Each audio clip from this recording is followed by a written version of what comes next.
what level of influence do those character reference have at the sentencing hearing? I estimated not too long ago, just a rough calculation, that I've read somewhere between 30,000 and 40,000 character letters on behalf of defendants, because it's not unusual to have 7, 8, or 9 in a case. I had a case last year where I had 93. That was a little bit too much. And they all looked the same, because I found out after questioning the defense lawyers, and they were very honest in responding, that the wife of the defendant had sent out a form letter to all these people, and it had some phrases in it, and the letters just adopted the phrases. So I didn't give much weight to those letters. But I give a lot of weight to letters if it's somebody the person actually knows and how long and how well they know them.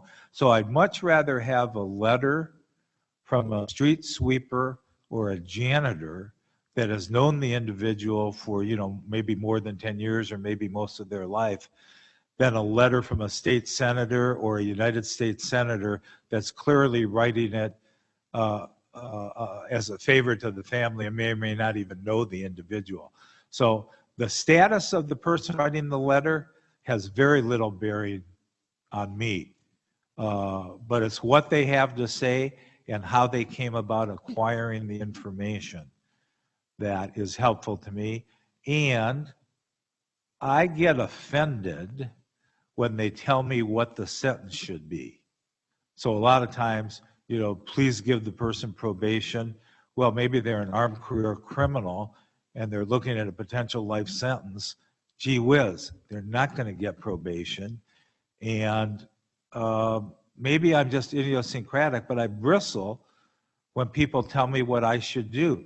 Tell me how you know the person, what their characteristics are, and then let me decide how that fits into an appropriate sentence. Your job isn't to tell a judge what an appropriate sentence should be.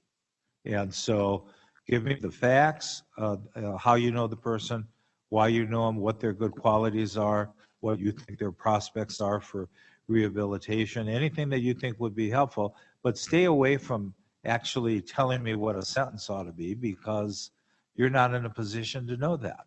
So that's kind of how I look at it. And I think most of my colleagues look at it in a very similar fashion.